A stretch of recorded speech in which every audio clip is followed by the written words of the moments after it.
A very good evening, distinguished Toastmasters, fellow Toastmasters, and dear guests.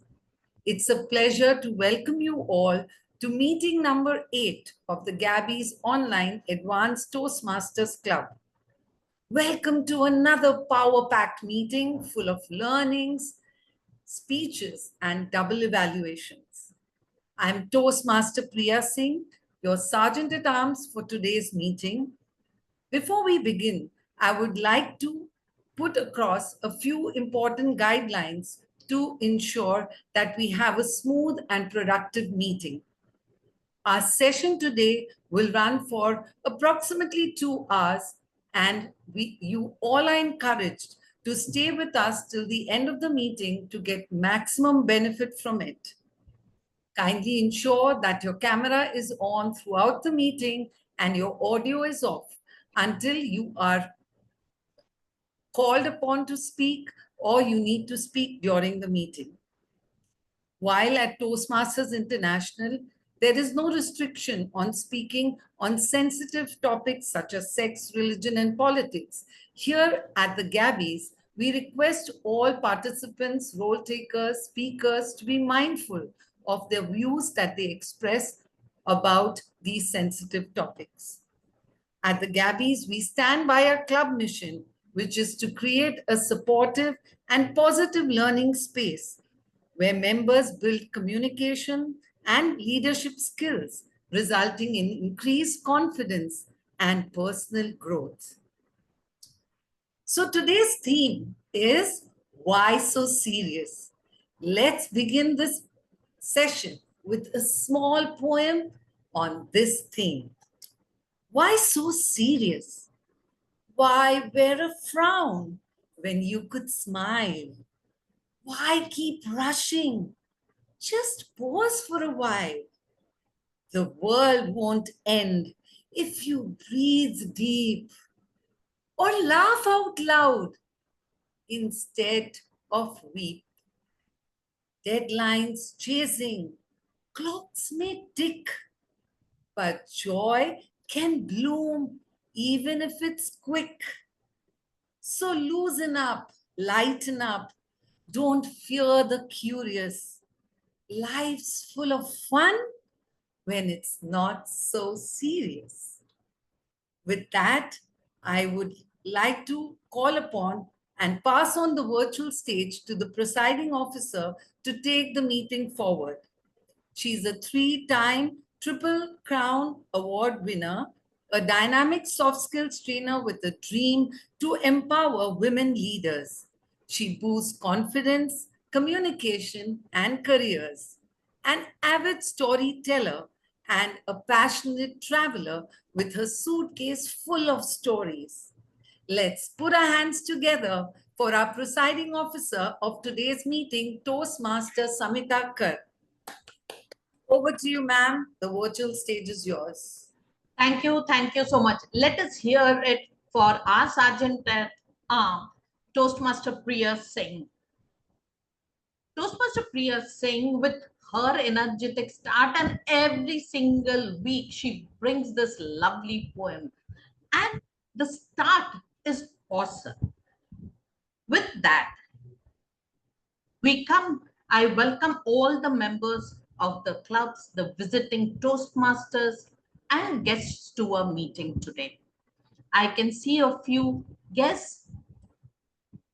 If you are a visiting Toastmaster or a guest, I want you to please give an introduction of 10-15 seconds.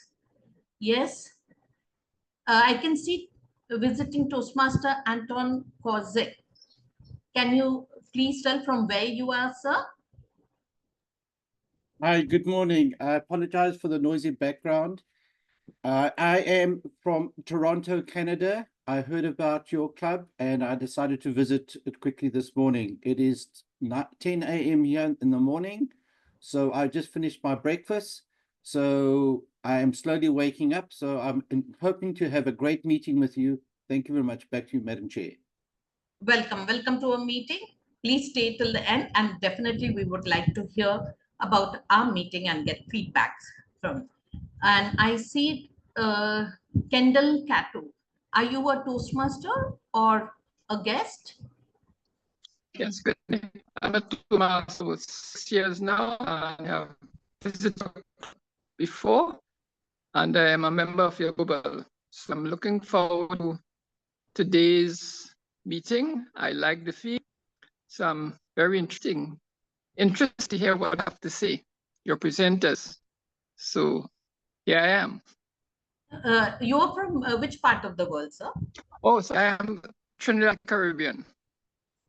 Okay, welcome, sir. And please stay till the end of the meeting, and we would love to hear your feedback. Thank you. Guest Bhavna Manu, are you a guest or a visiting Toastmaster?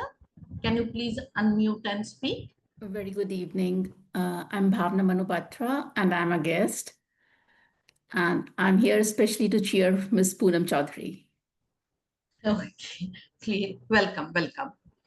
Thank you. So, for the people who are guests and you don't know, this Toastmasters platform, I'll give you a very quick information. This platform was started by Dr. Ralph S. Smetty in the year 1924. It's over 100-year-old organization.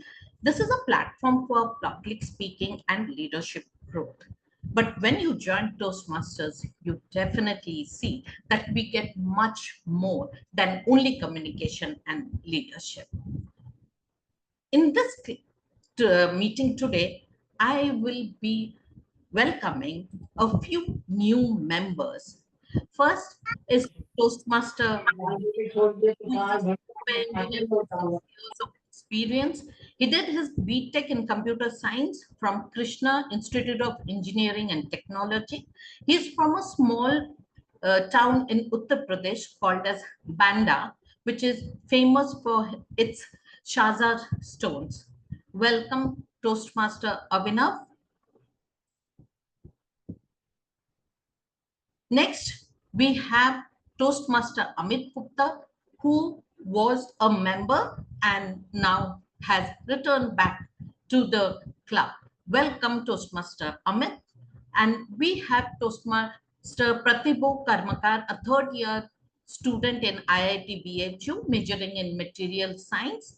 And he has joined Toastmaster to develop his presence and confidence with the goal of speaking in a way that captures attention and engages an audience. And I'm sure you will find the value here. Welcome all the new members to our club. Talking of Gabbys, we are two clubs and one family.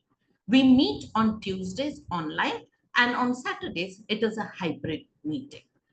Two club means every week we have a lot of learning, lots of roles to be taken, speeches to be delivered, and table topics to be attempted. Talking of today's meeting is a very special meeting because we have someone who will enlighten us on our presence. I'm not going to say anything more, but I will be calling someone who will introduce our educational speaker. She is our Toastmaster of the day and chartered accountant turned image consultant and soft skill trainer. She helps companies address people management challenges. As a leadership trainer and life coach, she guides transformational journeys through her brand, Rebrand Self. She also incorporates tarot as a tool for self-awareness and personal growth. Over to you, Toastmaster of the day, Toastmaster Gauri Agarwal. Thank you, Toastmaster Samita. A very good evening, Gabbys, and a good evening, everyone, to Gabbys. Now, I'm attempting humor today, and I can't do it without an encouraging reaction from my audience. I request you all to please come on camera, Toastmaster Kendall, Bhavna Manupatra, Toastmaster Priya, Toastmaster Mamta, Gunjan Agarwal. There are too many of you, but please come on camera because I'm going to thrive from your reactions today. Help me succeed. Now, my role today requires me to be in control. Now, you're all safe with me because I'm not a pilot. Any pilots in the room? Anyone whose family members are pilots? So no one is offended. Thank you very much. Now we feel the need to be serious to command respect and to create impact. Not true. And I'm saying it out of experience. You see this face? This never used to have a smile.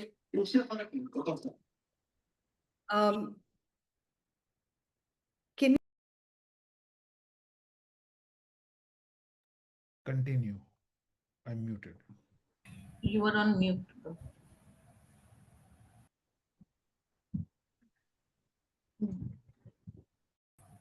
So I'm going to talk about face. I just did not have a smile. And no, I wasn't arrogant. I was conscious, but always labeled as arrogant.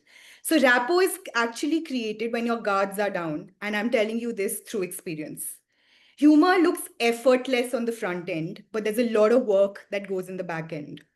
Whether it is responding to a sarcastic comment, an interview question, or a not so good date, we can deal with all of it with wit, calm, and composure. Now, everybody has a body, and the mechanics of the body are funny and sometimes embarrassing. Everyone sneezes, everyone burps, and everyone. So these mechanics are natural to royalty as well. So why so serious? My first technique to all of you is relatable observations. And this is where you can use humor as a strategy, whether it's self-deprecating or calling someone out for being inappropriate. There's something which comes to my mind here. How many of you have read the book by Twinkle Khanna called Pajamas Are Forgiving? Anyone? If you can raise your hands, virtual hands. Okay, no one. So Twinkle Khanna makes this analogy and it comes out of observation. Renu. I have Renu, read that. Yeah, I've read that too. you know what I'm going to say, right? Now, what she relates is she relates jeans to pajamas. And she says this when she was putting on weight. So she said that pajamas are forgiving, but it's jeans which know how to hold a grudge. Now, such a beautiful line came out of observation when she observed that jeans become tight, but pajamas never become tight. There's room for expansion. There's one more thing that comes to my mind is from the movie Queen, when she says, "Why fart and waste it when you can burp and taste it?" Cringe, right? But it does bring a smile to our face, whether you agree or not. Whether it's a dislike smile or a happy smile, but it does bring a smile. So my question to all of you is, can you come up with some observations which you think are funny, something that you observe in your daily life? Toastmaster Renu, do you have something that you can share? Well, I can share one incident that just happened today afternoon. I was in my cab and I left the cab, made the payment, and suddenly I realized that I've forgotten my spectacles inside the cab, and I was just running behind it. And to my despair, it was just in front of my eyes, and I just couldn't notice it because I was busy on my call. So I just didn't like. I was so embarrassed by my own self that I was wearing my spectacles and I was thinking that I've forgotten them in my cab. That's a But common thing. Yeah. But you're laughing about it. So absent-mindedness is something very, very common. Mostly happens with keys. Toastmaster Anton, can we have you sharing something? Sure. I have more than on one occasion gone to the gym in my slippers and only find out when other people say, "Are these the new gym shoes you're wearing?" Only to be very embarrassed to having to go back and fetch some proper gym shoes. A nice one. Thank you for sharing that. We have Amit Harshilkar. Would you like to share an observation, something from your daily life which is funny? Yeah, hi all. One funny observation, what I can share is like there was a bore well digging in front of my house. It's a lake there, and I was wearing just shorts. So at the middle of night, at 12 o'clock, I just went there and asked them to stop. And I came back, and after that, my wife told, "You are on shorts." Then I said, "It's night time, no one will see me." That's a funny thing. So I remember in COVID, we were just dressing up till here for our virtual meetings, and nobody knew what's happening below the belt, right? So one of those things I guess. So let's take one more. Nitin Raj, would you like to share some experience? It's okay. Just relax, breathe, and share something if you have something.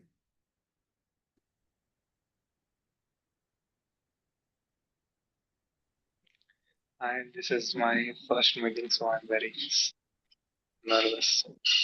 Um, I think I can't come up with anything funny. So Sorry, Nitin can't hear you properly. Can you repeat that? no, this is my first meeting, so I'm very nervous. I can't come up with something funny right now. My situation is Not currently funny for me. So see, this has become an amusing situation, right? It's making you Yeah. smile. Okay, Toastmaster Ashwini. Okay. So I will not tell you what is my observation. I want you folks to guess. So this is a general observation that I'm sure all of you have had. Mostly the people who are staying in Bangalore and stay in the parts of Silkboard, Hebbal, right? So imagine you're standing in a traffic signal and the signal is red, and of course we all get busy in our phones and you start scrolling, you watch reels, and suddenly the signal turns green. You will not actually look at the signal turning green, but you will know, the signal has turned green. So what is that one thing that will tell you the signal has turned green? Any guesses? Honking. Mm, People honking. honk. Oh, wow. We are also experienced. I'm sure all of you also do it. So this is just one observation that I've had, that I'll be just looking at my phone, seeing what other things are lined up for the day, and uh, the signal, and I suddenly realize, okay, this has turned green by just people communicating through honking. So this is one observation I've had, and yeah, back to you, Toastmaster Gab. And I guess it just doesn't end there, Toastmaster Ashwini. After that, the ignition goes off because you're flustered and nervous and nothing works after that. So that is really a funny situation. Yeah. And there are some last moment road crosses. Oh yeah, sure.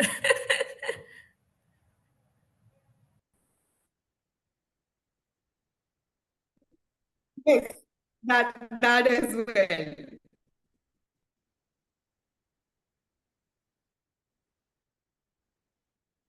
Thank you for participating in this humor. You will have to be mindful of, let me give you an example. Let's say you in terms of maybe not fulfilling promises. So how about saying, so my observation, let me share that. I love driving and it's raining in Delhi. So anyone on a two-wheeler, if you look at them from behind, they look like they are dancing because the shirt is full of wind from inside, and that is what happens when you see from behind. So if somebody is disappointed you, how about saying you keeping up your promise is an illusion, like the dude on the two-wheeler who looks like he's dancing in the wind. Let's face it, it's not the time to scream and shout and show anger because nothing gets done that way. So that is how I would like you to use humor in your daily life. Now, let me proceed with the meeting. For the benefit of guests, a regular Gabbys Online Advanced Toastmaster meeting follows a structured format which is divided into 3 key sections. The first is the education section, where we gain insights from experienced speakers and trainers. The second is the prepared speeches section, where members deliver speeches based on their chosen pathway projects. And the third is the evaluation section, where we receive constructive feedback that helps us grow as communicators. Now, I want to introduce you someone to the meeting today. That is the general evaluator, the person who is going to decide how well we all did today. She's going to critique us, and she's the quality controller of today's meeting. The CCTV camera with a smile. The general evaluator today is Toastmaster Ashwini N. Toastmaster Ashwini is going to be supported by her TEL team, which is going to be the timer, the evaluator, the listener, and the language evaluator. We will introduce them in detail as the meeting progresses. But I just want you to know we all are under scrutiny. I now request our language evaluator, which is Toastmaster Smriti S. Mohanty, to share the word of the day in the chat box. And I encourage everyone who's going to speak today to use it creatively during the time on screen. It's a new word that is you're adding to your vocabulary. Now, before we proceed to our most awaited segment, the educational session, let me introduce the timer for today's meeting. Comedy is all about timing. Pause too little and the jokes die. Pause too long and the audience dies. So keep a check on that. The timer today is Toastmaster Renu Kaushal. Toastmaster Renu is a certified soft skills and POSH trainer and aspiring image consultant. She's passionate about connecting with people, understanding their stories, and helping them grow through meaningful conversations. Outside work, she finds joy in cooking and nurturing her garden, both deeply grounded pursuits that keep her connected to the present. Toastmaster Renu is going to raise the red card for our guest speaker today at the end of 15 minutes. It's time to finally invite our esteemed guest speaker today, which is Ms. Poonam Chaudhary. She's here to enlighten us with the valuable insights on why looking good isn't vanity. Ms. Chaudhary is an appearance management coach and president of the IMPA Bangalore chapter. She's passionate about helping individuals project confidence and presence. She believes that how you show up is as important as what you offer. At IMPA, she leads impactful member engagements and community outreach programs. With a diverse background in corporate training, communication coaching, fashion consulting, and creative direction, Poonam has worked across industries like edtech, gaming, and lifestyle. She lives by the motto, looking good isn't vanity, it is strategy, viewing image as the strategic blend of authenticity, intention, and influence. Over to you, Ms. Chaudhary. Thank you so much, Gauri. That was a beautiful introduction. I feel honored, and it's an absolute pleasure to be here. Thank you once again. Thank you. And hello, and a very good evening, everyone. I hope the timer wouldn't get to give me a red flag. I'll try to finish it way earlier than that, not bore you all at all. I hope everyone is having a great day. And I hope everyone is excited to understand my take on why looking good is not vanity. Everyone is? Great. Thank you so much. So let me start with a confession. I once bought a shampoo just because the bottle looked fancy. The shampoo was absolutely useless, but then the bottle looked good in my bathroom shelf. And this incident made me realize something. We all judge things based on their appearances, don't we? In fact, haven't we all heard this line, don't judge a book by its cover? But let's be honest. How many of you actually picked up a book just because the cover looked pretty or attractive? Now, maybe after going through the content or reading through the summary, the blurb, we might choose not to read the book. But then the very first instinct that made us pick a book to even know about it was its cover. And the truth is, in life, we are this cover. So whether it's book or people, we all judge the cover first. And I'm sure you all will agree. So instead of denying or fighting this reality, why don't we just use this to our advantage? Why don't we make the cover work for us so that people choose us, just like a book? Let me give you all a simple example and a very relatable one. Imagine you are at a supermarket and you have to buy a toothpaste. Now you went to the aisle, the section which keeps toothpaste and dental stuff, and you picked up a box of toothpaste of the preferred brand that you use. But then the one you picked up, the packaging looked a little torn, tattered. What do? Do you still pick it up? Yes, no? Most of us will keep that piece back to the shelf and pick another one that looks more fresh and new. Now, here's the funny part. The next morning, you enter your washroom to brush your teeth. What's the first thing you'll do with that box of toothpaste? Throw it away. Throw it in the dustbin. Now think of it. Something you knew you were never going to use. Something you knew would land in the dustbin anyway, the outer box. But still, it became such a big deciding factor in picking up that toothpaste from that rack. That's how powerful the outer packaging is. That's how powerful our image is. And here's the thing. Before you open your mouth, your image has already spoken. In fact, it's given a full TED talk to people, your audience. Think about this. You join a Zoom call, a Zoom meeting, just like this one.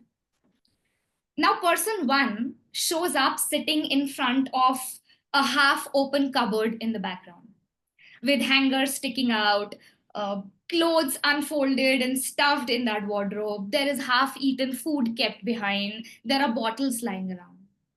Now there's person two who shows up with a good lighting, crisp shirt, a calm background. Now you haven't even heard any of them speak until now. But already your brain for person number one is going like, not very professional, not very credible. Oh, is he even serious about this meeting? Why has he come at all? Your brain has already thought of these things unintentionally, unknowingly. And here is the fun fact. Our brain does all of this. Our brain thinks of all of these things in just 7 seconds. And nowadays, even less. Imagine, guys, 7 seconds. That's shorter than even a Maggie ad. That's why we say your image is your first conversation before you even speak a single word. People don't always wait to discover what you bring to the table. People don't wait to figure out what talents you have. They don't always wait to see what values you possess, what skills you have got. They make a decision based on the first impression that you create. And this first impression is often visual. Let's understand one thing here. Talent does not always get the first chance. Visibility does. Notice it next time.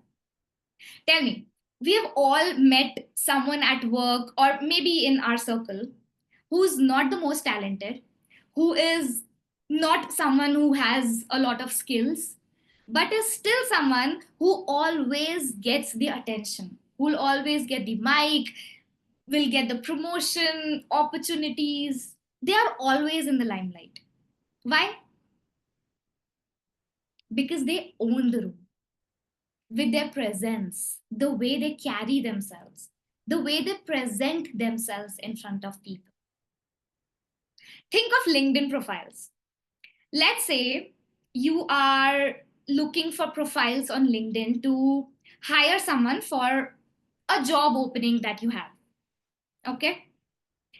You see one person's profile. It looks like they have just cropped themselves out of a cousin's wedding. Still has someone's hand on their shoulders. Cropped, but then the hand is still there. We have all looked at those profile pictures, or probably that's the same picture they copied from their Facebook or Instagram. Now there's another person. Has a simple, sharp, confident, approachable headshot as their profile picture. Now, whose profile would you open first if you had to select them for the job? I'm not saying who would you select for a job. I'm saying whose profile would you visit first if you had to select them for the job? The second one. The second one, the one with sharp and confident picture, right? That's why I say opportunities don't always go to the most talented one. They go to the most visible and the credible one. And this credibility often begins with how you look, how you carry yourself, how you show up. Trust me, looking good is not vanity. Vanity is showing off, image is showing up. And showing up in a way that says you have put in efforts. And remember, the world does not reward just who you are as a person. The world will reward who you show you are. Now, you know, very often when I say these things to people, when I explain this entire concept to people that looking good matters, people immediately take a step back and they will be like, oh no, now I'll have to go for shopping. I will have to buy expensive clothes, branded accessories, bags, footwears. Girls think maybe we'll have to get a new set of makeup products. Now, here is where a lot of people get it all wrong. They think looking good is about buying more, buying expensive brands, or trying to look like someone else, maybe copy someone else's style, maybe. But then the truth is, looking good has nothing to do with buying more. In fact, if you keep buying endlessly, not only will you burn a hole in your own pocket, you will also end up adding to the already unsustainable practices which are happening in fashion industry. I mean, that topic aside, coming back to the point, looking good is not about buying expensive clothes or maybe faking it. It's about presenting the best version of who you are already with what you have already. Think about it. The same white shirt which is lying in your wardrobe can make you look sloppy if you don't wear it properly. Maybe it's crumpled or stained or it looks dirty. Or the same white shirt can also make you look very sharp if you iron it properly, if you are well groomed, your hair is done nicely, it's crisp, white. Now the shirt did not change. You did. The way you ironed it, the way you tucked it in, how did you style it? How confident do you feel wearing that shirt? That is what makes all the difference. Because that tells people that you're confident, you are polished, you have put in efforts, and you tell them that yes, you can be taken seriously. So let's circle back to the same point. They say don't judge a book by its cover. Yes, now in a perfect world, a parallel universe, people would patiently read through every chapter before deciding the book is good or not. But in a real world, they don't. Hence, covers matter. And since we can't change the world overnight, neither should we try to. That's waste of time and energy. And instead of complaining about this, a smarter move would be to design our own cover, to work on our own cover in a way that it works in our favor. It opens up more and more right doors for us. Because in the end, looking good is not about how you are seen. It's about how you are remembered. Oh, that one girl had come that day and created an impact. Before I even started speaking, you all must have already decided unconsciously you want to listen to me or not. That is, that is the power of image. So yeah, that's where I'll stop today. And if there is one thought that I would like you all to take back is that your image is not decoration. It's a strategy. So you might as well use it wisely. Thank you so much. That's it from my end.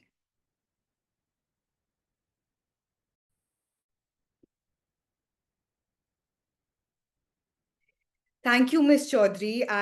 It was an amazing session. I had some profound takeaways. The first one being talent does not get the first chance, visibility does. I think that was a very, very powerful one. And the second one for me was image is not showing off, it is showing up. Thank you for being here. Thank you for sharing your message with all of us. And I'm sure with that, we would like to open up into a Q&A, and I request DTM Saurav Datta to take that forward, please. Thank you so much, Gauri. Thank you, everyone. Thank you so much. No, Poonam, we are not going just yet. You're going to stay back to answer our questions now. Yeah, so. I am right here. Okay, yeah. Great. So who has the first question?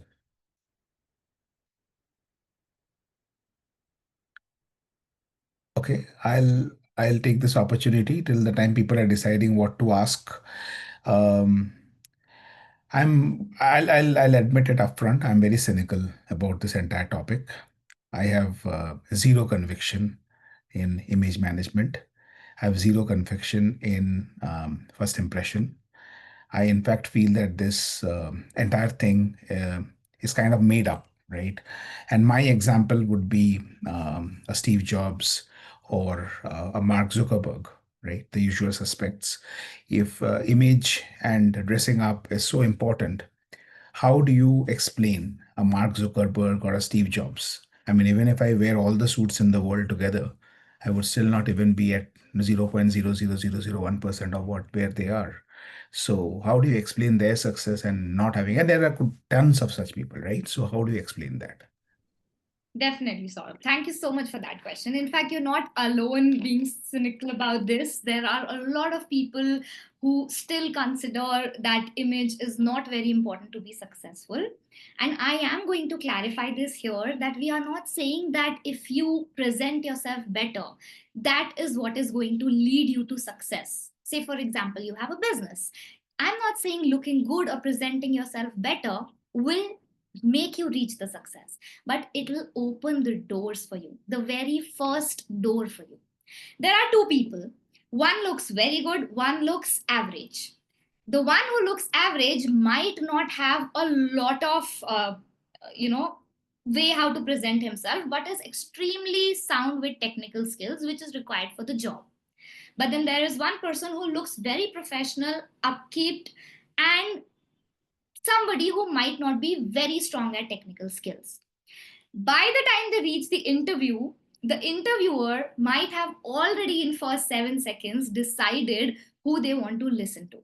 Now, the interviewer does not know that they are more keen to listen to a polished person because they are wearing nice clothes and everything. But it all just happens subconsciously. So there are chances that that first person who's looking better will get called first and might just get selected. And the other person who was more skilled wouldn't even get a chance to show his skills. So all I am saying is that when you present yourself better, you have more opportunities that will come on your way compared to a person who's not very well dressed. That's it. At the end of the day, you get selected and you don't know how to do a single thing at your job, you will still get fired. Right? But if you have good technical skills, you might as well put in a little more efforts to be presentable as well. And while talking about Mark Zuckerberg, tell me, when he had all his court sessions or court meetings, you call them, was he going to those meetings in a t-shirt like he always remains in? Or was he wearing a suit? Because he wanted to convince the judges. I hope that makes you a little closer to what I am trying to say.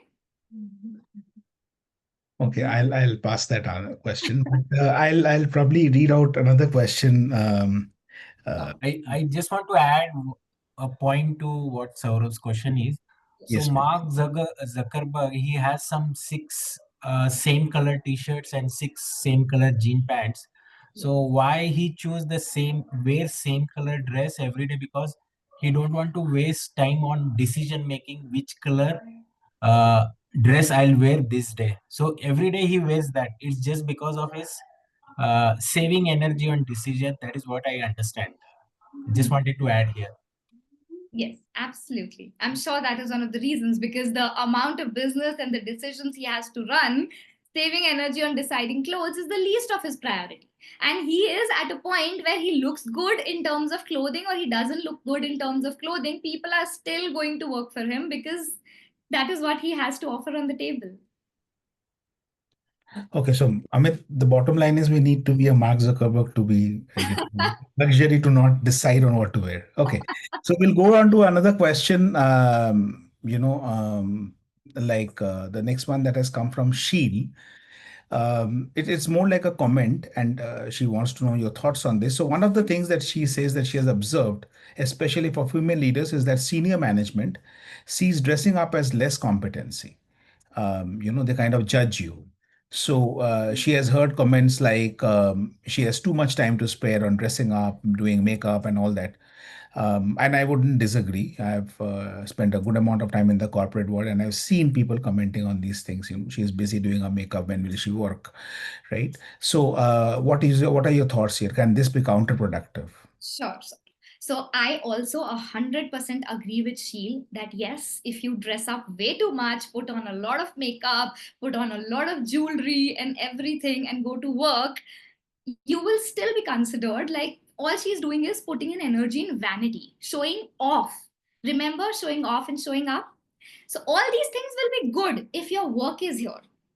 But if you're only looking good and your work goes down, then also it's not a balance.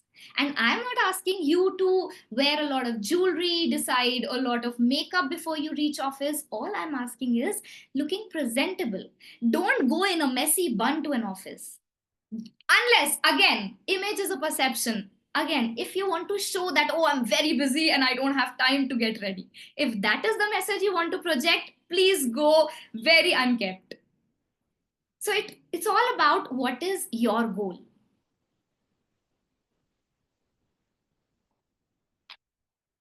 I hope that gives you a little clarity, Sheel.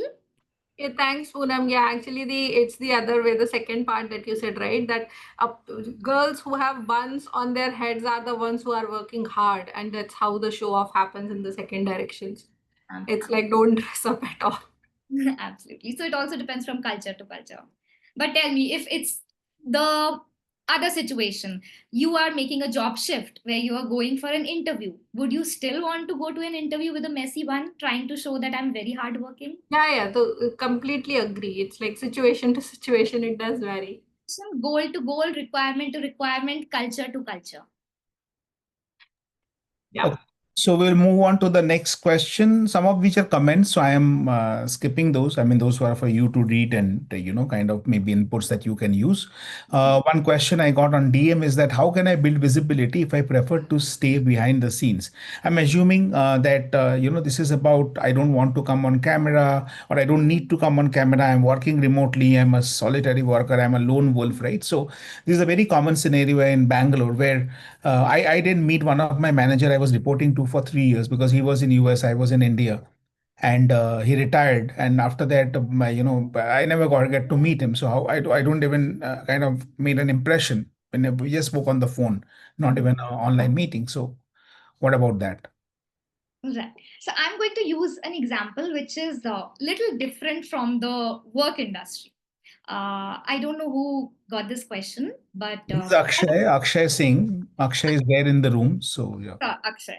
Akshay, in fact, Akshay and everyone else also, tell me, have you all ever made a profile, or your parents or anybody has made a profile for you on a matrimonial app or a dating app?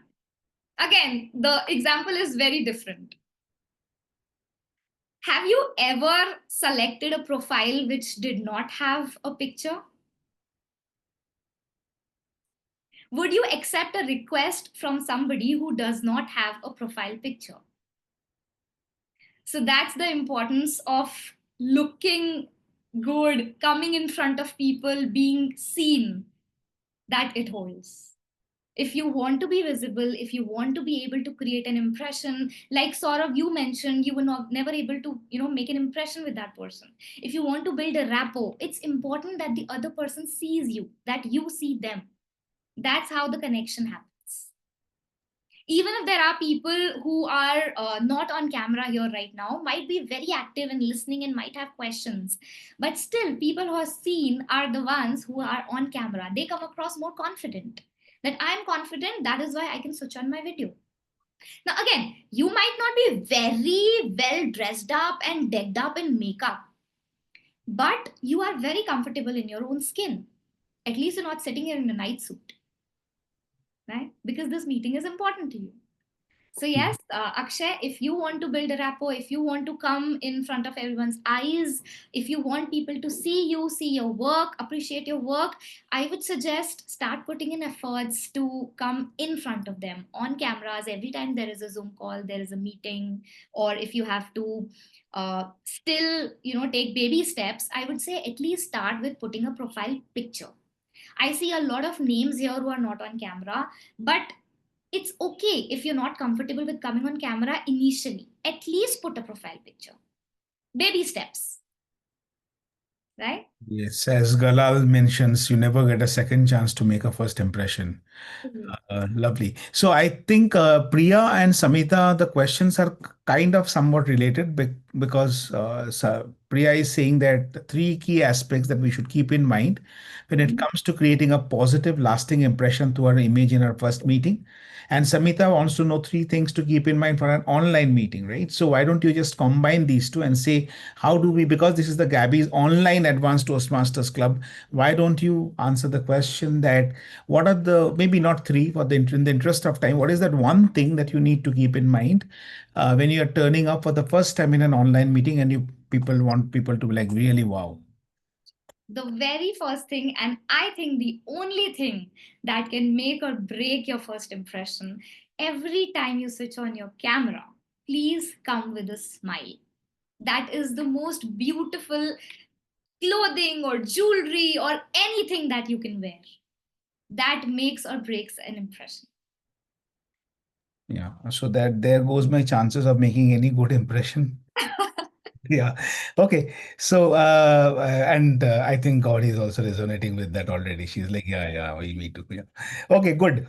Any other questions that we have? I'm seeing again a few comments or some comments which are posed as a question. So, any other questions? I have a question. Okay. Yeah. You want to go ahead? So something that I hear very frequently is, what's the point of trying to put together a good wardrobe? Every week the wardrobe is messed up. I anyways can't find anything inside it. So what do you have to say about that? Honestly, the first thing I would want to say is please connect with me post this session and I will give you a good, course on it. But no, there are a lot of concepts in image consulting, but keeping those aside, tell me, is a cluttered wardrobe, regardless of you getting something to wear or not, a cluttered wardrobe or a cluttered desk or a cluttered uh, dining table, anything, a good thing for you to function in a decluttered manner? Even a cluttered kitchen. Can you cook in a cluttered kitchen? No. How can how can you dress up well from a cluttered wardrobe? So yes, there are different organization methods. There are different strategies that you can follow. There is something called a capsule wardrobe, which you can follow. So we can talk about a lot in detail. I can talk about this over and over and over for days. But there are methods with which you can make sure that your wardrobe does not clutter every 5 days. You have a proper list what to wear, when, for different functions. All it needs is a little bit of effort. But if that effort takes you a long way, why not? Okay, so we'll move on to the next question, which is, should you wear your glasses for your profile? If you can keep the answers, a little brief, we can cover a couple of more questions. You can wear your glasses. Make sure that there is no reflection on your glasses. That's it. Glasses are absolutely fine. I hear you. I just moved back. Okay. Next is there's again a question slash observation from Dipesh, which says, I do agree aesthetics work, but no matter what you do, someone would always be better than you in aesthetics. Don't you think charisma also comes into play? Absolutely. That is why the first thing and the only thing I mentioned when you asked the top three characters was a smile. Okay, don't make me nervous again. That makes me comfortable. Okay, but I think the same thing goes for talent also, right? No matter how much you study, someone will study more than you. No matter how much you work, someone will work harder than you. So, There there's is no that comparison. competition going on. The There's only no comparison. comparison is with yourself. What you were yesterday, are you the same person today or are you moving or growing? Absolutely. Thank you so much, Poonam. I see the red card. If Poonam, I guess you're going to stay for some time. If you're here and people still have some questions, please drop it in the chat. Please feel free to answer those, Poonam. Definitely. As I said, to sum up this session, I have always been extremely skeptical and critical of this entire image management thing, first impression, and so on. But I also realize that psychology of color is a thing. And if you don't believe me, just Google search the word Donald Trump, and you will see, Google it right now and correct me if I'm wrong. 80 to 90% of the pictures, he wears a red tie. Don't tell me Donald Trump does not have the money to buy a different color tie. Don't tell me Donald Trump does not have enough number of ties. He wears a red tie. He has started wearing a red tie ever since he became the president. Prior to that, if you look at his neckties, which he used to wear as a business leader, they were all like blue stripes and so on. So I guess looks matter. If the POTUS is spending so much of time to decide the color of a tie, looks matter. Over to you, Toastmaster. Saurav, if I may just add one sentence here. You still don't believe in the power of image, yet you are sitting here in a shirt and a sweater and not a t-shirt. Because this meeting is important to you. That's it. I rest my case. Thank you. Thank you. I want to ask one thing. May I? What can we allow? One question, please. Thank you. Poonam ma'am, actually, I want to ask that yes, image is very important. But the thing is that if we go to salon or parlor, it is very expensive. So everybody can't afford it. So how can we improve our image and look good without spending? Please tell this. So I'll try to keep the answer precise by just giving one scenario. If you have an important meeting or an interview, do you need to go to a salon for that? Or can you just do a hair wash and tie them up neatly in a ponytail or a bun and go to the meeting? Yes, ma'am. The second thing which you said. That's what image is. Image is not about spending a bomb in salons or on clothes or makeup. But still, like you are looking so beautiful, so attractive. So if I also want to look like this, presentable every time, so what should I do? Means every day we don't go for interviews, but every day we go for work, and so much of stress and hectic schedule is there. But if I want to be presentable, so how can I do that? Okay, What I would suggest I'll is request. we will take this offline. Why don't we let Poonam put it on chat, her observations for this. I appreciate your interest in this, but we are really about over time. So the T-Mod is giving dirty looks and I'm already getting DMs on chat. So over to you, Toastmaster of the day. We will please move on. Thank you, Ms. Chaudhary, for being here. Like you can see, the questions are just running and you might have to just do some overtime here today. Thank you for being here. Thank you, distinguished Toastmaster Saurav Datta. Now, after listening to all of that, I want to grant you a break to digest all of that, a break for 5 minutes, and we come back at 8:28 p.m. Okay, can we reduce it to 2 minutes, please? Let's pick 3. Okay, yes, that's okay. 8:26. 8:27, sorry.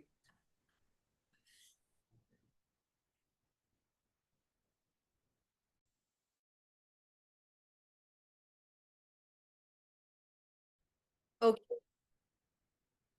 Welcome back, everyone. I hope you had a refreshing break. Please show me that you're back and give me the same energy again. Can I have you all on screens, please?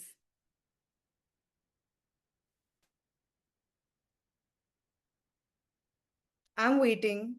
Ritu Khandelwal, Supriya Balram. I need your energy for this session. Please help me. Mitali S. Meeta Shah, I see a thumbs up, but please come on camera.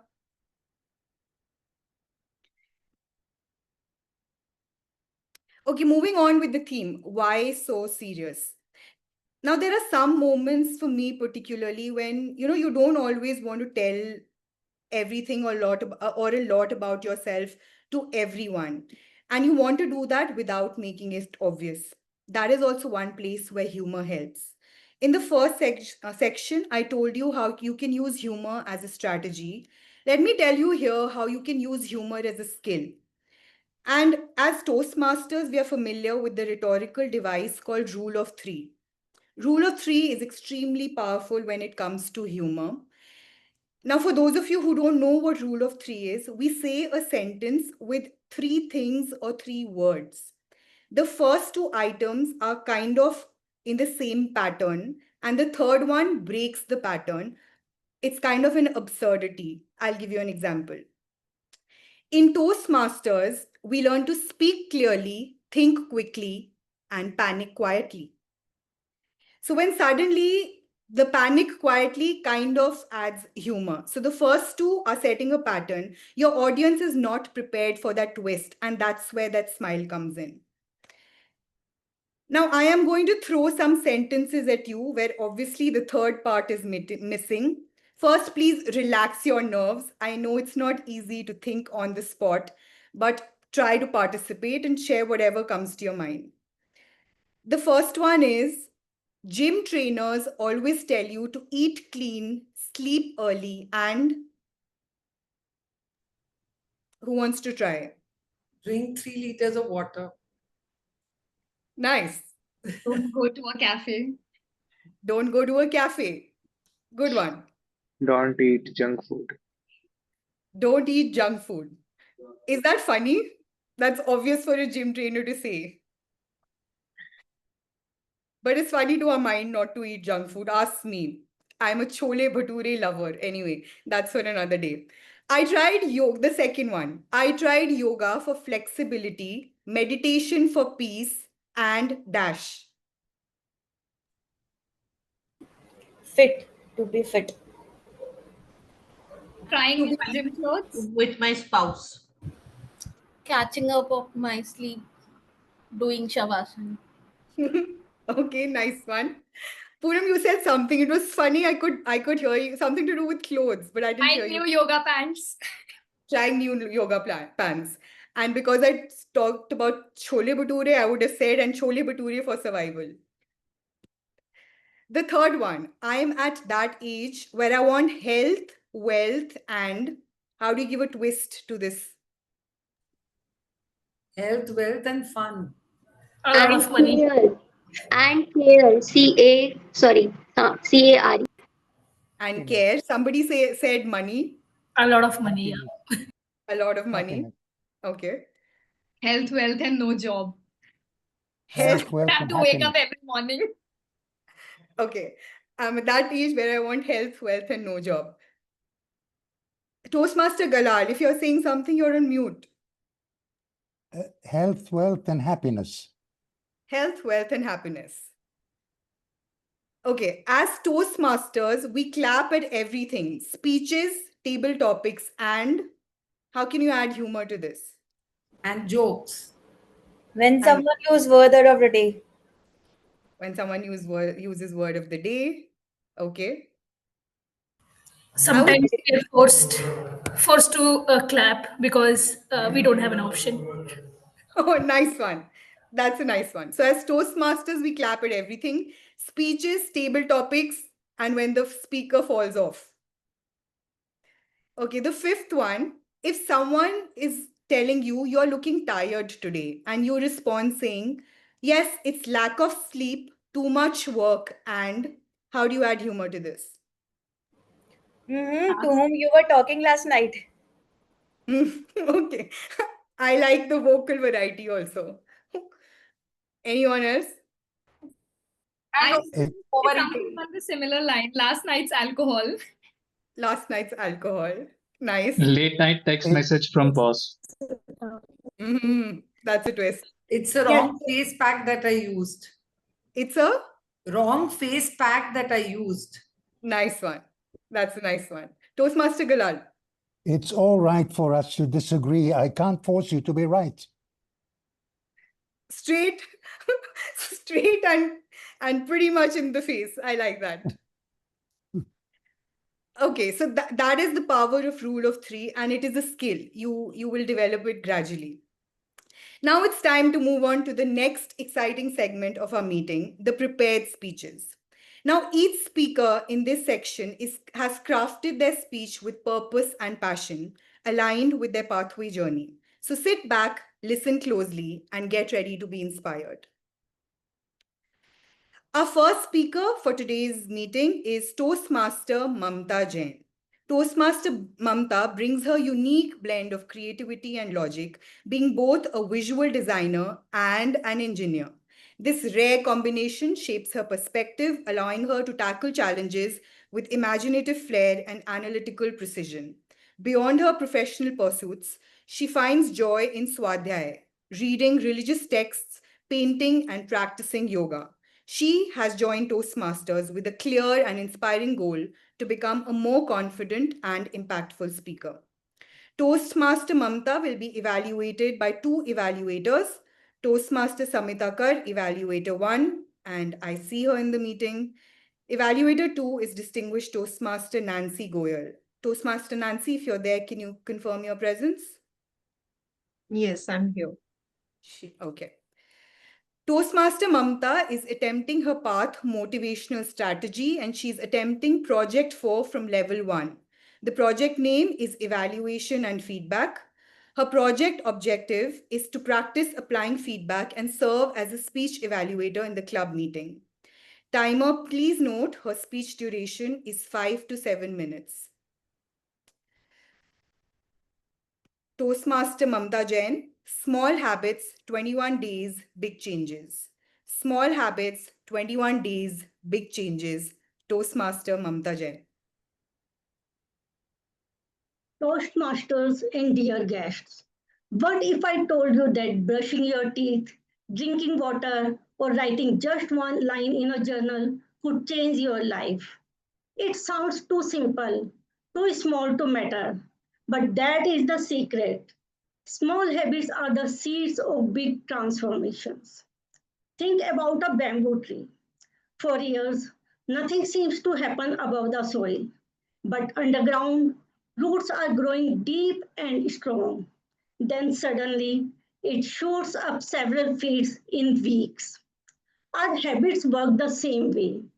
Small actions build invisible roots before visible change appears. And here is another secret.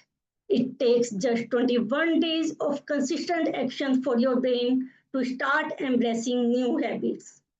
Small habits, 21 days, big changes. James Clear calls them atomic habits, tiny but powerful actions that create massive change.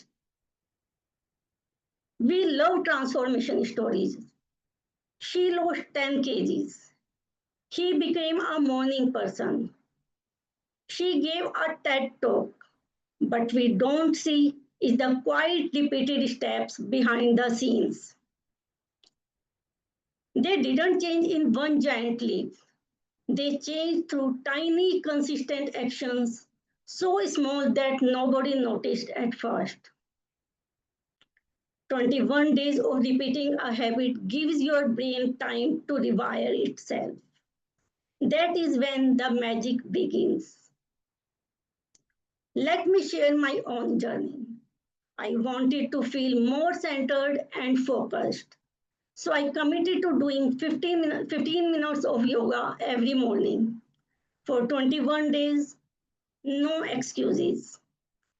Day 1, I felt stiff.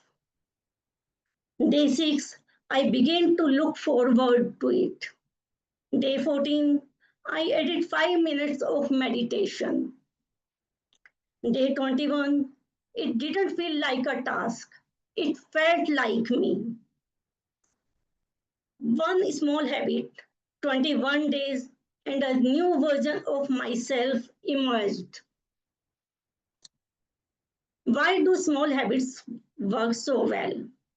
Because Small is doable. It removes resistance. Would you commit an hour of reading every day? Maybe not. But 5 pages? Easy. Small habits build momentum, and momentum is a real engine of transformation. Our brains are wired to love patterns. When we repeat an action often enough, it becomes automatic, like brushing your teeth. A habit forms through a simple loop: cue, action, reward. If you set the right cue and keep rewarding yourself, the habit starts to run on autopilot. When I placed my alarm clock across the room, it forced me to get out of the bed. That small change eventually gave me peaceful mornings filled with yoga, reading, and journaling. One technique that works wonder is habit stacking, linking a new habit to one you already do. For example, after I brush my teeth, I meditate for 2 minutes. After I make my morning juice, I write one gratitude in my journal. The existing habit becomes an anchor to the new one. Most people fail because they try to do too much too soon. I will run 5 kilometers every day. By day 4, they quit. Start ridiculously small. One push up, one glass of water, one page of a book. Here are some tiny habits with big impacts. Drink a glass of water first thing in the morning. 3 things you are grateful for. Stretch for 5 minutes before bed. Put your phone away during meals. Remember, never skip twice. Miss once if you must, but get back the very next day. You don't need January 1st to start. You don't need a coach, a course, or a crisis. You need one small habit, one simple promise, and 21 days of commitment. Because big changes are not built in one day, they are built one day at a time. Every action you take is like casting a vote for the kind of person you want to become. Each small habit is a vote for your future self. So today, cast one small vote. Drink that glass of water, write that one line, and take that short walk. Small habits, 21 days, big changes. All these are the atomic habits that can change your life. Thank you. Thank you, Toastmaster Mamda Jain, for that speech. I have a risible take on that. You spoke about start with reading one page from a book. Now, I used to hate brushing my teeth twice, that at night was almost impossible. I think I must have started brushing one tooth at a time, and it took me how many teeth we have, those many days, to start brushing. Thank you so much for that insightful speech. Our speaker two today is Toastmaster Gurdit Singh. Is Toastmaster Gurdit there?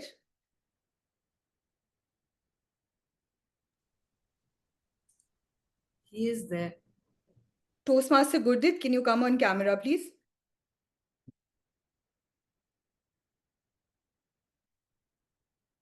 Toastmaster Gurdit?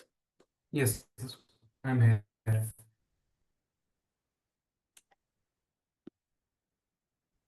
Toastmaster Gurdit is personally on a journey to be an impactful communicator and a professional territory business manager. A recent Yes, I'm on camera. Am I visible? no, you're not visible. Can the Zoom Hello. can the Zoom moderator spot him? Visible. Yeah, he's not visible. Okay, that's it. Gurdeep, can you rejoin? or just do something with your camera, it's not visible.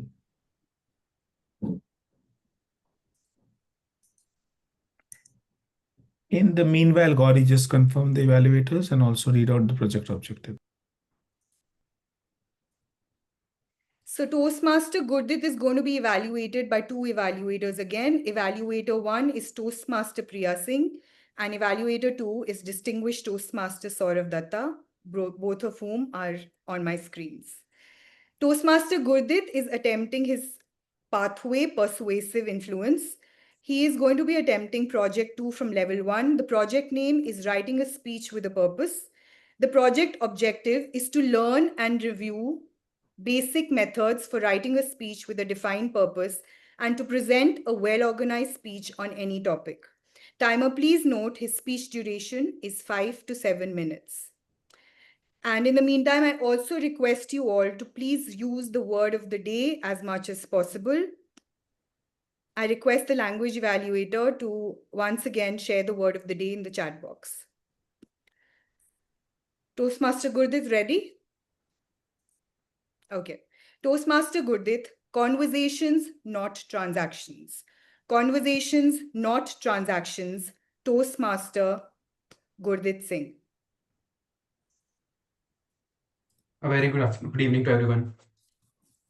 Imagine standing in middle of a farm under the scorching sun with a group of farmers around you waiting patiently just to listen to you that why to use your product. You know each and every detail about your product, its nutritional composition, the chemical composition, and the research-backed benefits. You start speaking, but within the first 2 minutes, you can see that you are just talking to blank faces. This was my first experience with sales, and it taught me an important lesson. Sales is not about what you say, it is about how you say it.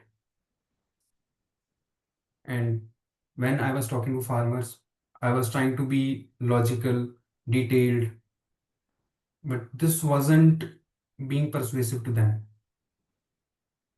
But wait a second. During our educational background or during the whole education background, we are told to be research backed, ready with data, and put the numbers in front. This works in classrooms and boardrooms. But in real and raw conversation with people, it doesn't always works. That's what I discovered. When I was talking to farmers, I tried explaining them that if you apply this nutrient or if you use this product, this is going to help you in this way, in a particular way.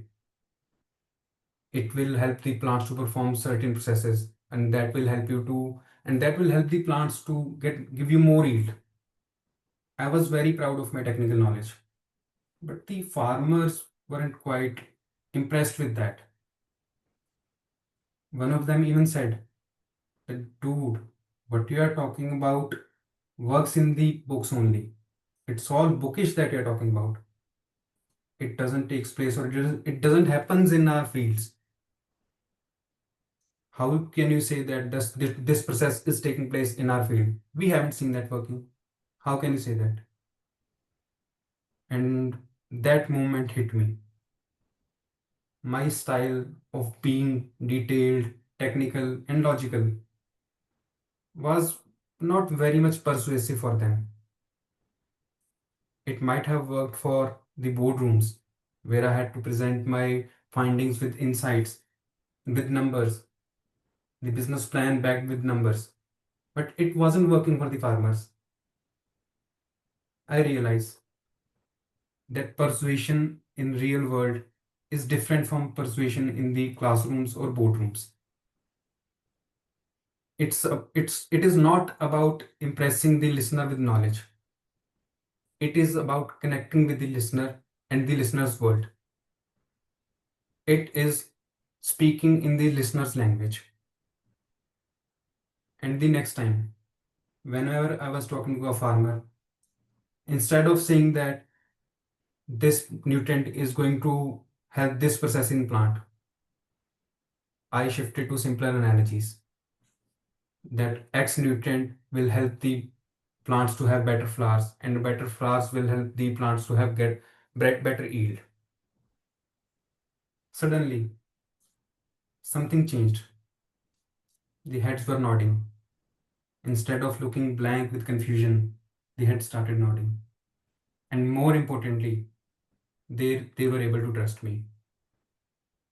They trusted. And sales stopped being a transaction. It turned into a conversation. What I learned from that experience applied everywhere. Whenever I was talking to a farmer or a customer, I started using simpler analogies. I started speaking their language.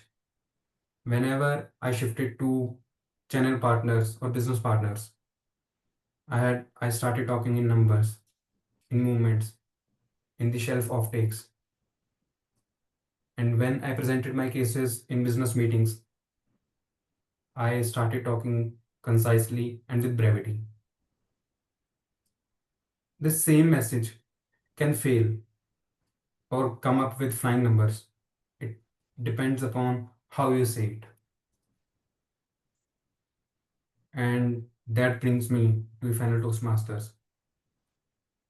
Whether you are leading a team or pitching an idea or just trying to convince your family to try a new restaurant, the influence or the persuasion is not in the knowledge. It is in how you about say it. And next time when you're speaking, just ask yourself, are you speaking from the speaker's perspective or you're connecting to the listener? Because persuasion doesn't begin with knowledge. It begins with understanding. Thank you. Thank you, Toastmaster Gurdit, for sharing your experience and congratulations on your successful journey. My takeaway is persuasion is not impressing, it is connecting. Thank you for sharing that message. Now we move on to the evaluation segment, a section that reflects the true spirit of a Toastmaster's journey. This section will be led by our general evaluator, who, along with her TEL team, will help us reflect, reinforce, and refine our public speaking skills. Our general evaluator for today's meeting is Toastmaster Ashwini, and she's working as a manager for corporate partnerships at Impact Guru.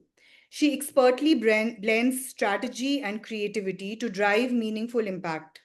Outside her work, Ashwini is a passionate chess enthusiast and loves immersing herself in thought-provoking podcasts.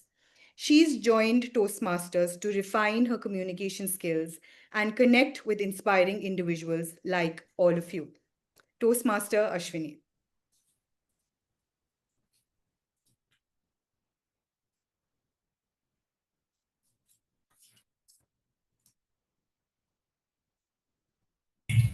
Thank you, Toastmaster Gauri, for that very lovely introduction.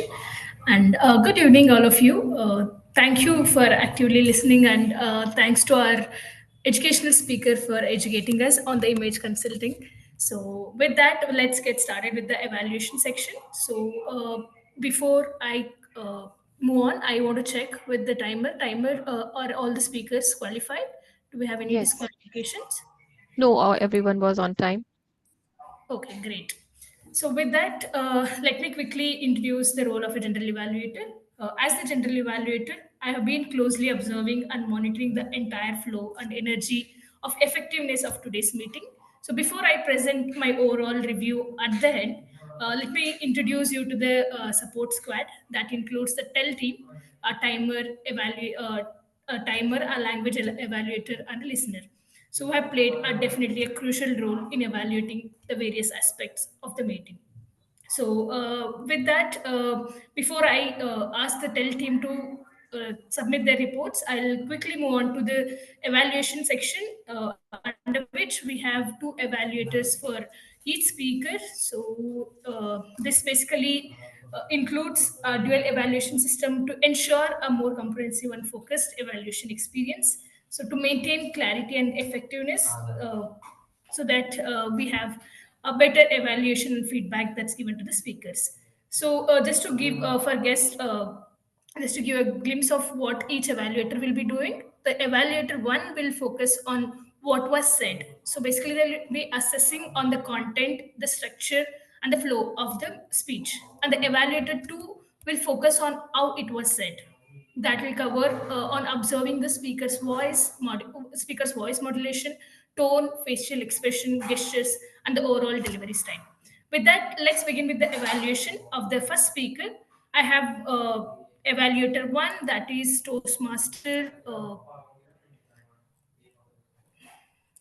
Just a second. So we have Toastmaster. Kala will be evaluating Toastmaster Sorry, marketing. Sorry, I'll be evaluating.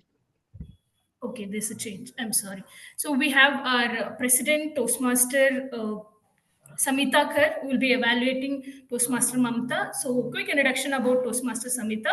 Samita is a dynamic soft skills trainer with a dream to empower women leaders. She boosts confidence, communication, and careers. With that, over to you, Samita, to evaluate us first speaker. Thank you. Can I have the timer and my target speaker, Toastmaster Mamta?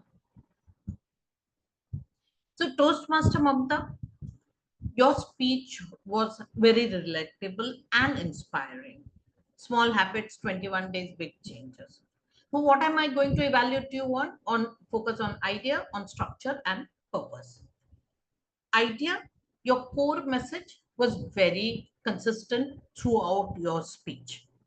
You have given adequate example to show how a small habit can bring about a big change in our life, like brushing teeth. You have spoken about drinking water, journaling. There were many ideas. Those ideas were very practical and very easy to apply. Your personal journey of yoga and meditation added authenticity and credibility to the speech. Your structure of the speech, it had a clear logical flow. You had the beginning with an engaging question where you said that if I told you that brushing your teeth could change your life, which immediately made us sit up and wonder that really brushing teeth can change our life. And we were hooked on to what you had to say then. It was a very good way to connect with the audience and make sure that they are hooked on to what you have to say. Your body was well explained with habits, illustrated with lots of stories, technique like habit stacking. And the conclusion, you repeated of what you had started out with the title, Small Habit 21 Days Change. That was echoed in the end, and it was a clear takeaway for all of us. So these following topics was something which I really love. Now, as in Gappys, I want to give you what to improve on. The first thing is that you have used the cue action reward framework. Now, you have used the bamboo tree metaphor, and if you can reduce the number of examples throughout the speech and use this one central metaphor throughout the speech, it would have made your topic, it would give more coherence to the topic. So instead of using n number of examples that you were giving, you could have used shorter pauses after the example, which would help for us listeners to get what you were saying. So this is a feedback. Take one central and take that metaphor and put it across in your speech. Give less example, pause, and I think so you will do wonderfully well. Waiting to hear your next speech. Over to you. Sorry, General Evaluator. Thank you so much, Toastmaster Samita, on sticking on to evaluating the content, and you did a great job. Just a quick suggestion, I'm sure you also agree with me here, that you spend a lot of time on the commendations compared to recommendations. So if you could have a little bit cut short on the commendations and come to the recommendations directly, so that would have helped the speaker also get the right feedback on the content. Otherwise, a great evaluation. With that, we'll move on to our second evaluator for the first speakers. We have DTM Nancy who will be evaluating Toastmaster Mamta. I'm really sorry for the background.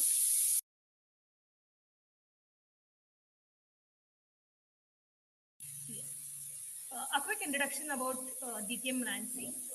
Nancy Goyle is a director and partner at Tractive Consulting and Training LLP, a vibrant consulting and training services company which serves MSMEs, non-profits, and corporates across India. She has more than 10 years of entrepreneurial experience and strong expertise in business intelligence and data analytics. Nancy is the chartered president of the Gabbys and currently serving as the VP Education of the Gabbys. With this, I'll hand over the stage to DTM Nancy to evaluate our speaker one, Mamta ji. Over to you, Nancy. Thank you, Toastmaster Ashwini. Toastmaster Mamta. Small habits, 21 days, big changes. That's my takeaway from your entire speech. I'm not just talking about the content of your speech. While the content of your speech was quite informative, where you started with what, moved on to why, and then talked about how. So you covered it all. But what I loved in your speech was a visual element that you gave to me. Small habits, 21 days, big changes. Now, what else was there apart from the body language you used for repeating the title that was there? Visual imagery. Day one, you feel like not getting up of bed. Day 6, you feel like this. Day 14, you feel like that. And then day 21, finally, you have inculcated the habit. So these elements where you were talking in a bit of descriptive language gave me the appropriate visual imagery. How would it look like if I am the one who's implementing these habits? Or why am I listening to you as a listener? How can I actually work upon what you're saying?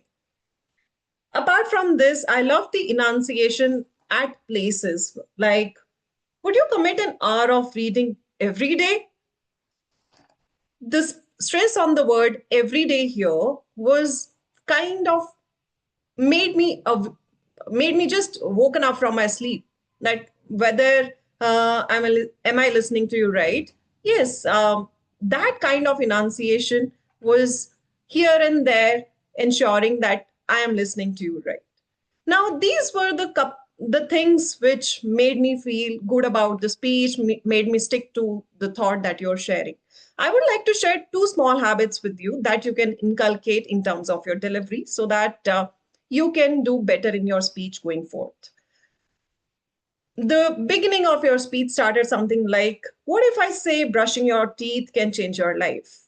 Then there was one more example and then one more example that made the sentence a little longer. What if you change it to something like this? What if I say brushing your teeth can change your life? Take a pause. What if I say changing your clothes every day can change your life? Take a pause. And then the third example, so that you are adding an anaphora to your speech as well as adding the required impact. Second thing that I would say is talk to me.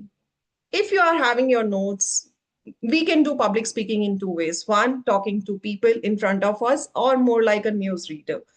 Newsreader in front of a teleprompter, that's the kind of feeling you give when you don't have appropriate movements. For me, your eye contact felt more like a news reading kind of an eye contact. I would suggest that make an appropriate eye contact, make the kind of body language required for the other people to feel that, okay, I am there with you like a friend. So 2 small habits. One, proper eye contact, and second, give appropriate pauses. Over to you, G. Thank you so much, DTM Nancy, for that excellent evaluation. I'm sure all of us learned a lot from your observation and the evaluation. So, with that, Toastmaster Mamta Jain, the first speaker, what a speech it was, and I'm sure you have got all the feedbacks from the evaluators. I don't have anything particular as a feedback, but one key takeaway I would like to take from your speech is the flow that you gave me, the cue, action, and the reward. This comes from the book, The Power of Atomic Habits. Thank you for reminding me again, Toastmaster Mamta, on this. And with that, we'll move on to the second speaker's evaluation. We have two evaluators. Again, we'll be evaluating our second speaker, that is Toastmaster Gurdeep Singh. The first evaluator is Toastmaster Priya Singh. A quick introduction about Toastmaster Priya Singh. She is a marketing professional and academician in business management. She is passionate about creative writing and poetry, and we all saw that right in the start of the beginning of the meeting. Her podcast, Soulful Scrolls, is a dedicated effort to the craft of poetic expression. She has joined Toastmaster to enhance our public speaking skills and become an influential voice to inspire others. With that, over to you, Toastmaster Priya Singh, to evaluate Toastmaster Gurdeep Singh. Toastmaster Gurdeep Singh, a very well curated speech. It was a very simple storyline, but it had a lot of depth and a lot of impact. And the title was also very appropriate, keeping in mind your pathway of persuasive influence. So kudos to you for that. And what I liked about your speech was that this beautiful analogy that you took in your storyline of how you had, a sales job where you had to use persuasive influence on an audience or target customers of farmers, and how challenging it was, keeping in mind the persuasive knowledge that you had from books and what you had learned otherwise. So it was very relatable, and you were able to create the send across your message very clearly. Some of the aspects that I really enjoyed was that there was a very good flow in your message, and you did use good phrases like detailed, technical, and logical. Persuasion in real world is different from persuasion in the book world. And the entire plot was very smooth and had a good flow. Moving forward, if I could just suggest few points which I feel could take your speech to the next level, would be to begin with, you needn't start your speech with a good evening or greeting the audience. You can just straight away go to the introduction or the opening part of your speech. Another one is that since time is available, it would always be appreciated, and it would add more impact if you gradually build up in your introduction so that it hooks the audience better. For instance, you could have asked the audience and hook them by mentioning how sales job has to definitely have the persuasive angle to create an impact and seal a deal. So you could have increased the introduction there. And your takeaway was very good. The takeaway that you gave was persuasion doesn't begin with knowledge, but with understanding, which was very good. So if I could just summarize the conclude the evaluation from my end, the storyline, the idea of the story was very good. Keeping in mind your pathway, core message was very clear. The speech structure, intro, body, and conclusion was proper, and original thoughts and flow of structure was there. You met the purpose of your project. The recommendation was you could use your time better by increasing your opening. And secondly, whenever you're giving an analogy, you can give a bit of a pause so that it drives home to the audience. So very well done. And over to you, General Evaluator. Thank you, Toastmaster Priya. That was a very thoughtful evaluation.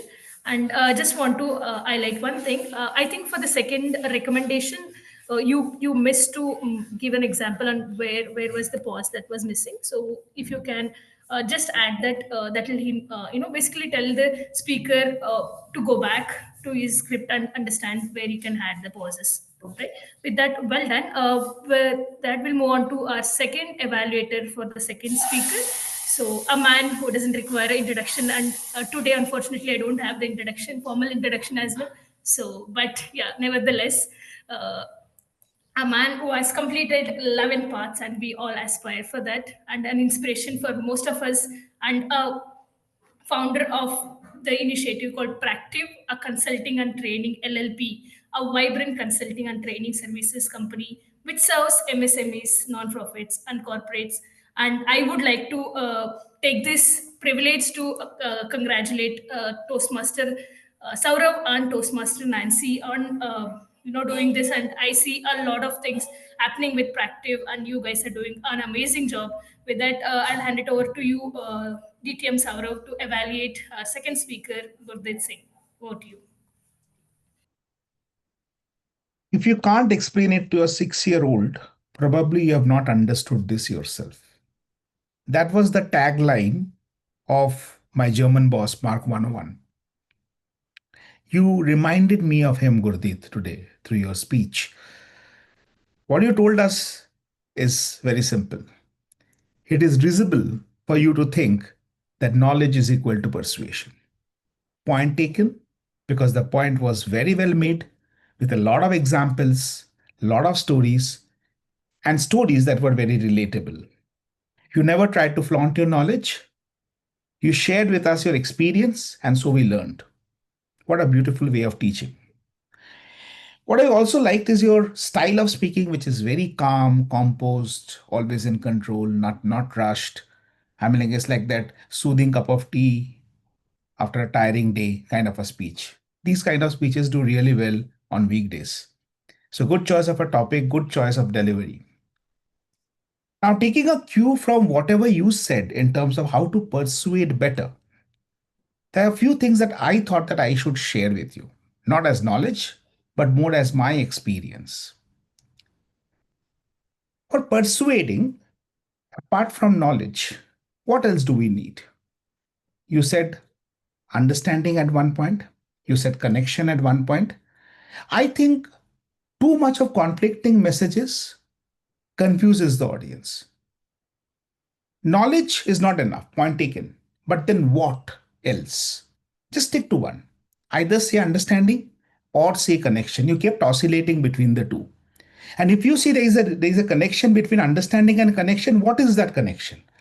You have to help us understand, right? That is one logical gap that I found in the way you develop the speech. But that's not my biggest recommendation. My biggest recommendation is this. What you say matters. How you say matters more. Which means your body language, your vocal variety, your gestures have a big role to play. You started off with your speech saying, imagine you're in the field. Instead of this, what about this? Imagine you're in the field. Give that pause. Give that 2 seconds for me to imagine. You're saying, imagine you're in the field. Where is the time? You just rushed me into the field. You said the boardroom. You said the boardroom and the classroom. What about this? The boardroom or the classroom? You said, I was doing this. Instead of what about this? I was doing this. So your body language, your gestures were actually not complementing your persuasion. If you add more feelings, more emotions, more pauses, and more vocal variety, like some of the examples I shared, I'm sure this speech is going to rock.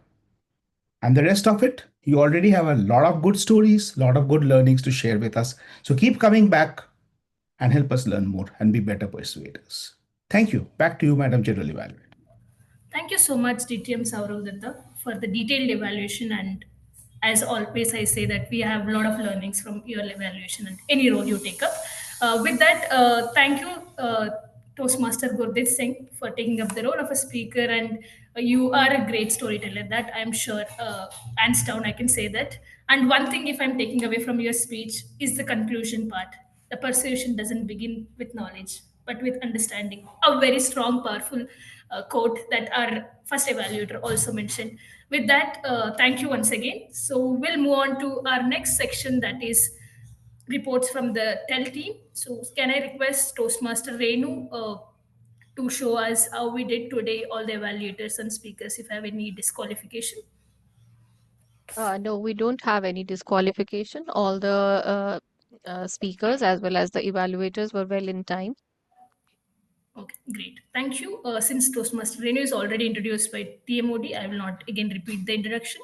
With that, we'll move on to our next role taker, that's our language evaluator. We have Toastmaster Smriti Sagarika Mohanty, who is taking up the role. A quick introduction about Toastmaster Smriti. Smriti is a certified soft skill trainer, mentorship specialist, training content creator, and seasoned B2B enterprise sales professional. She has a decade of experience, and her career is marked by commitment to fostering personal and professional growth through communication, leadership, and learning. Within Toastmasters, she has held multiple executive roles at the club level and has served at the district level as a club mentor, club coach, and distinguished area director. She views every role as an opportunity to learn, lead, and lift others. She is the immediate past president of the Gabbys Online Advanced Toastmasters Club. That's a lot of things in your in introduction, and a lot of inspiration to draw from you, Toastmasters Smriti. With that, I'll hand it over to you to let us know how we did today about the language. Over to you, Toastmasters Smriti. Thank you so much, Madam General Evaluator. My apologies for not showing it up in camera, but I'll make sure that I'm speaking enough to make the audience understandable about the concept today. Well, as I was closely observing the entire meeting, we saw the moment of brilliance, humor, creativity. Some word choices elevated the speech, while other had a risible charm that made us smile, and that was the word of the day, the risible. Risible is something which evokes laughter, and today, over chat, Toastmaster Priya used the word of the day. To our T-mod, Toastmaster Gauri used the word of the day. If I missed anyone, then please do drop a text. I will definitely add it in my report.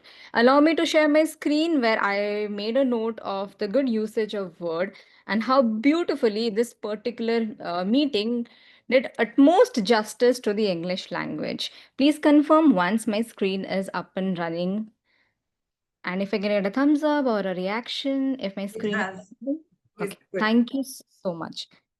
Speakers gave me a tough time today, as you can clearly see on my screen. I was parallelly trying to write on a piece of paper, and then I thought to Google some terms and terminology. I'll not bore you. I'll paste everything on chat. And I trust me when I say this, I really had to Google a lot of things to understand what exactly they are saying. Big shout out to our educational speaker. It felt as if the entire presentation today was the power pack usage of rhetorical devices. Keeping it short, one thing which, as a recommendation, I'll put here is the word which has been used today is very.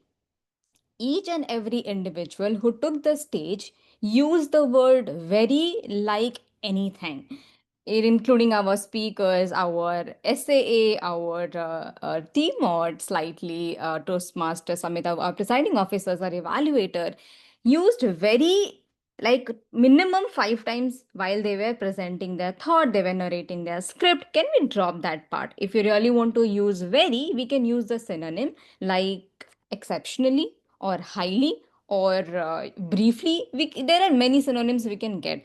Again, as I said, I'll drop the same in chat for you to thoroughly go through it. But I really loved the session, and thank you so much for helping a grammarian or a language evaluator to elevate her English vocabulary. On that note, I give the stage back to our general evaluator, Madam Ashwini. Over to you. Thank you so much, Toastmaster Smriti, for that extensive report. And I can see that you were actively listening, and we are all excited to see the report and learn from that. With that, the next role taker is the listener. I will just park the listener report for a moment. and I'll move on with my general observation of the meeting. With the interest of time, I'll just take a minute to just summarize my report. Starting with SAA, our Toastmaster Priya Singh. What an energetic start with a beautiful poem. Thank you, Toastmaster Priya, for always coming up with interesting poems for every single meeting related to the theme. And just one quick suggestion I have for you, Toastmaster Priya. So you mentioned that this session is going to be for 2 hours. So because this meeting also has an educational session, it became a little confusing. For a second, I thought, okay, is this educational session going to be for 2 hours?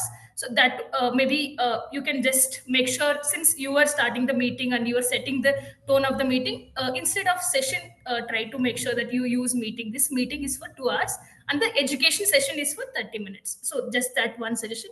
Apart from that, you set the context really well and all the rules were set very clearly. With that, the next role taker was presiding officer, our Madam President Toastmasters Samita Kar.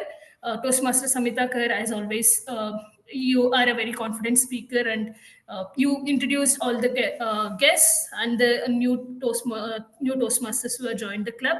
Just one suggestion would be, since we have few new members who are joined, or new guests, the guests who are attending Toastmaster for the first time. So I somewhere felt the introduction of Toastmaster was not clear. You just rush through it.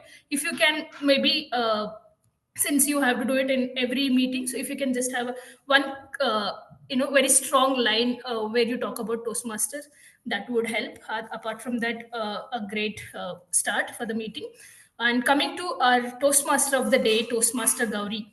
Toastmaster Gauri, you were amazing, and whatever you spoke, I had like, okay, how can you be so on the feet, and how can one have that presence of mind and respond so quickly? So I learned that from you, Toastmaster Gauri, and of course you are amazing with the interesting and interactive activities that you plan, and you're so thoughtful that you selected humor as a concept in your interactive sessions. And since we have the contest coming up, and this helped most of us, maybe at least me, to gain that confidence. Okay, I'm not bad at humor, and I'm sure it has inspired other Toastmasters also. So I don't really have any suggestions for you, but you are amazing, and all of us have got a lot of takeaways from your TMOD role.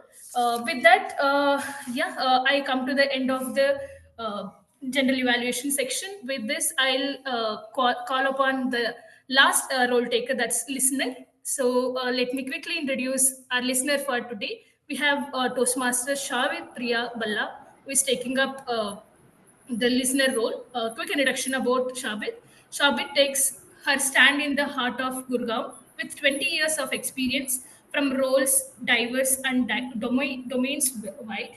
She's her journey with passion and purpose as guide. Beyond the boardroom, she seeks to grow in learning and exploring life. With this, over to you, Shabit. Let us know how we were listening today. Hello, everyone. So, thank you, Journal Evaluator, fellow Toastmasters, and guests.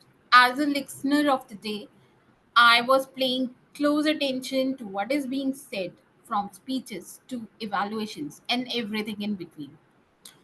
So, I will just now pose some very brief questions to check how attentively we all have been listening.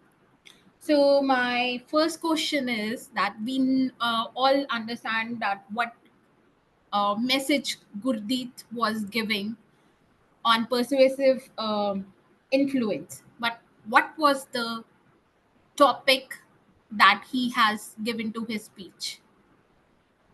He used Conversations, this. not transactions. Sorry? Conversations, not transactions. Absolutely right. Absolutely right. So when Mamta was speaking, she frequently used a book. What was the name of the book? Atomic Habits. Awesome. So, what was the best thing which Poonam suggested to wear? Smile. Smile. Awesome. Awesome. Gauri used a line for journal evaluator. What was that? You might need to give one word. It's very abstract. It started with CCTV. We are under scrutiny. Okay. And then Gauri also used an example of a book. What was the name of the book and the author? Some That was twinkle by Khanna. Twinkle Khanna. Sorry? Twinkle Khanna pajamas. Pajamas. Forgiving. Awesome. Another Awesome. forgiving. Awesome. That were all the questions from my side. Thank you, Toastmaster Shabit, for attentively listening for the entire meeting and making the questions. With that, we'll come to the end of the general evaluation section, and I hand over the stage back to Toastmaster Gauri. Over to you. Thank you, General Evaluator, for conducting a thoughtful and constructive evaluation segment. Now, as we near towards the end of the meeting, I've already spoken to you about humor as a strategy, humor as a skill.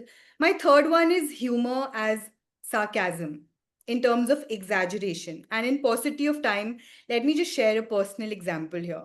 Now, all my life, I've struggled with something. Many of you know here, I've struggled with something called RBF.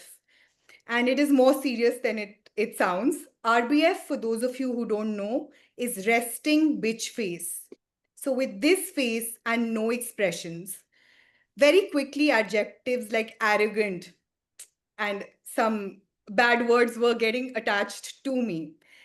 Now, one such person, of course, it was a woman, and she came up to me and I don't know from where she got the guts to tell me, how can you look so arrogant?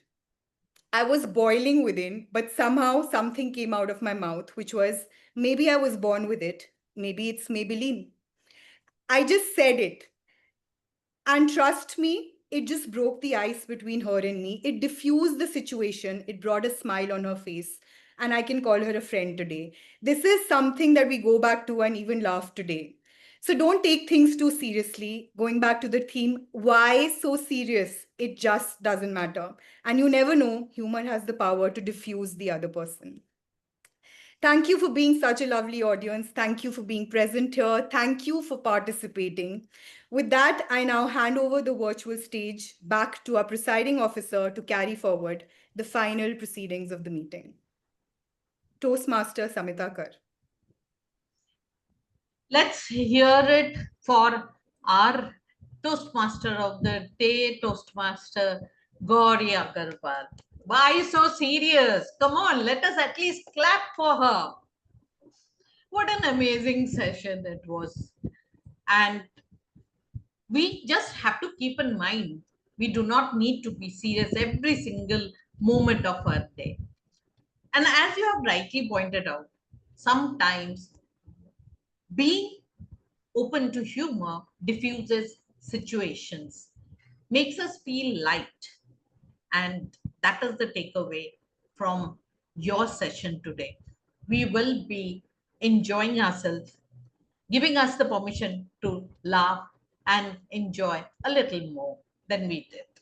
So, with that, quickly, I'll go over to the guests and get a quick feedback. First, I'll start with our guest, our listener of the day. She is the guest and she has picked up a role.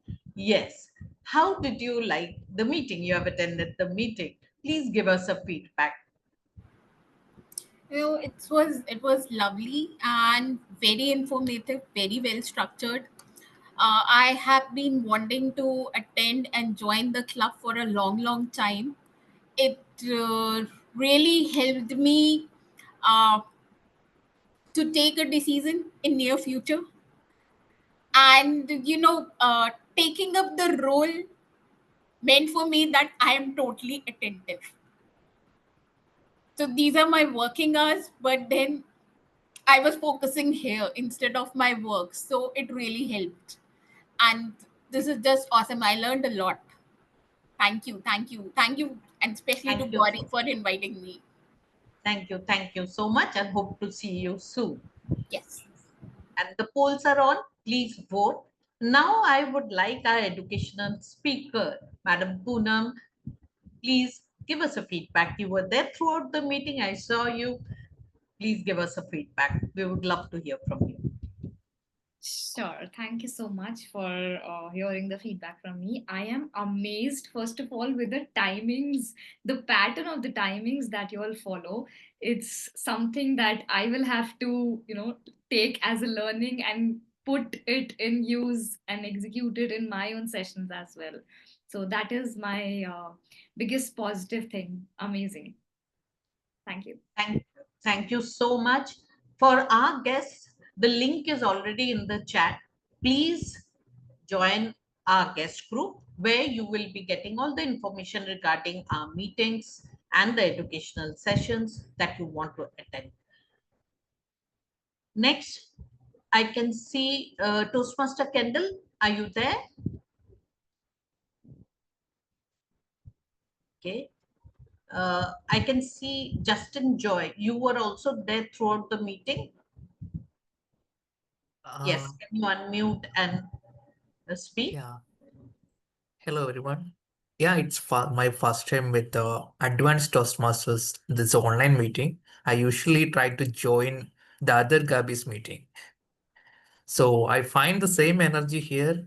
It's very innovative, and it's very a great team of community. So I have a lot of takeaways. Thanks for providing such kind of good session. I have just one thing to know about this one is this structure of education session is always be there with online meeting.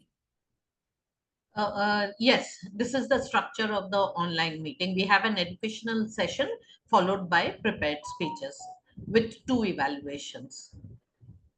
Oh, great. And we don't have table topics. We have it on the Saturday meetings. Okay. Thanks for clarifying. Bye. Thank you. May I know from where you have joined? I joined from the group, the Toastmasters International. Okay. I'm myself being a Toastmaster from Gradera. It's a corporate Toastmasters.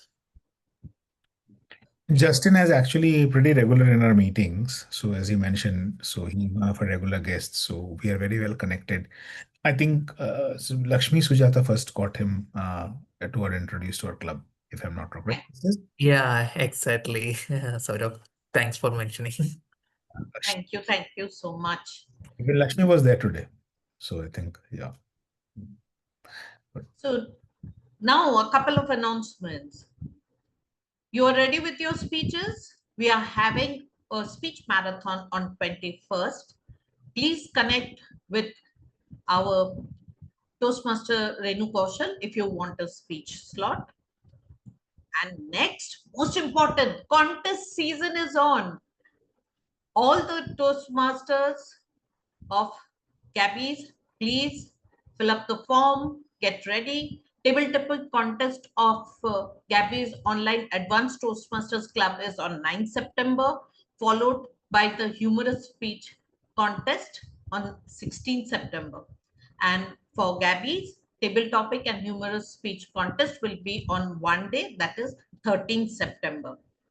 Please make sure all of you participate in these speech contests. This is a wonderful way to enhance our speech, and especially humorous speech contest, something which is very difficult.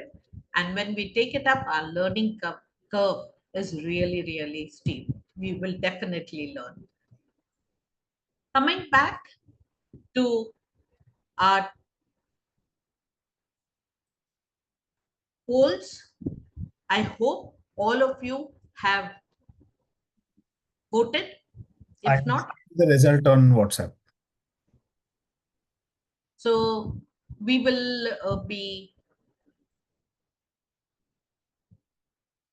Now tell us, we had 2 speakers. And the best speaker for today is Toastmaster Gurdeep. And the best role taker is none other than our Toastmaster of the day, Gauri Agarwal. Yes, clapping, clapping. We had such wonderful role takers. Best